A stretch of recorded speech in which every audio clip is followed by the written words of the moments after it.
We're happy to have on Bobby Eberle, chairman of the Fort Bend County Republican Party in Texas and host of the 13-Minute News Hour. Bobby Eberle, thank you so much for joining. Hey, great to be here. Thanks, Steve. It's great to have you with us. Bobby, President Trump's voter base, the folks that voted for him, how are these folks reacting to his first 2 weeks in office between the executive orders? We're seeing funding freezes in some of these major institutions, clearing out federal employees, as well as even birthright citizenship.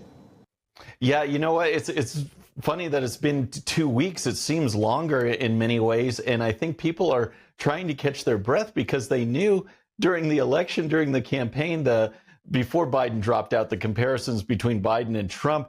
But I don't think anyone had any idea what Trump 2.0 would actually look like. The experience of having been president, he wasted obviously no time. I mean, he was signing executive orders before he went to the inaugural ball. And so people are they're so excited. But I don't think even his biggest supporters, like I am, expected this kind of pace. I mean, the cabinet nominees, the high level ones, we have some already in place. We have some that are pending votes coming out of committee today. And all of the issues that you mentioned, people are seeing, hey, this is what we voted for. This is what we're getting. And it's really taken the Democrats kind of by surprise in the media. They don't know which one to go after, what issue to go after, how to kind of frame their attack or anything. It's been a whirlwind, to say the least, but very happy with the progress so far. Talk to us, Bobby, if you could. You're in Texas. What I'm hearing in certain areas like New York City, where illegal immigration was very prominent and taking a toll on that city, is that it seems to be receding. There's people talking about feeling safer already. Is that the case in Texas? Are you already feeling the effects of Trump's policies curbing the flow of illegal immigration in your home state of Texas? Absolutely. And, you know, credit goes out to Governor Greg Abbott as well, because he was wanting to be even more at the forefront, kind of stifled in his operations through the Biden administration. But now with Trump on board, he's full steam ahead. And we see, you know, the border encounters. Tom Homan recently said that illegal apprehensions at the border were down 93% already.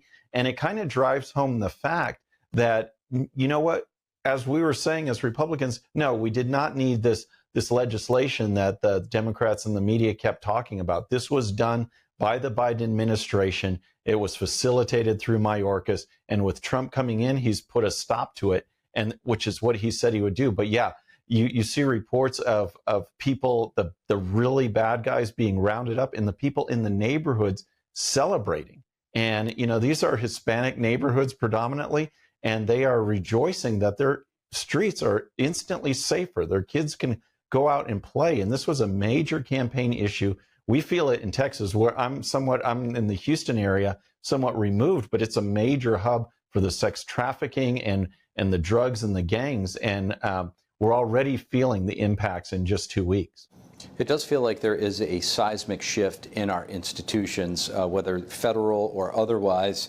And just to pivot a little bit, 4 major national media outlets between NBC, the New York Times, Politico, and NPR have been notified they're going to be losing their dedicated workspaces inside of the Pentagon starting on February 14th. This all to broaden access to other outlets.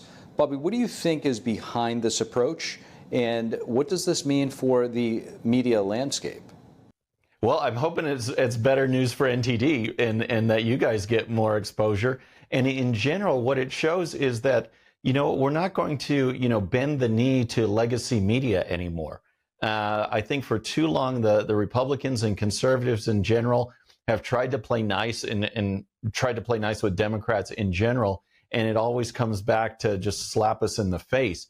And what we saw, you know, the culmination of all of this in the 2020 election with the Hunter Biden laptop and Russia collusion and all these stories that, you know, proved to be false, while on the other hand, media and big tech are saying that they're fact checking and wanting just the truth to come out. The American people saw that disconnect.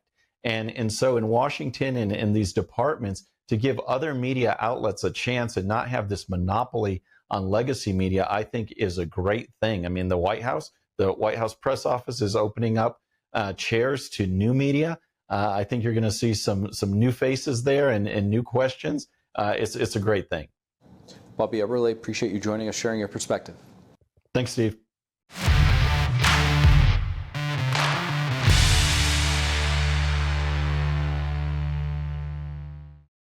All right, friends, thanks again for tuning in. I really appreciate it. And before you go, please hit that subscribe button above. Once you do, tell your friends, share it, spread the word about the 13-minute news hour so we can keep growing. And for more great content, check out these videos right here, and I'll see you next time.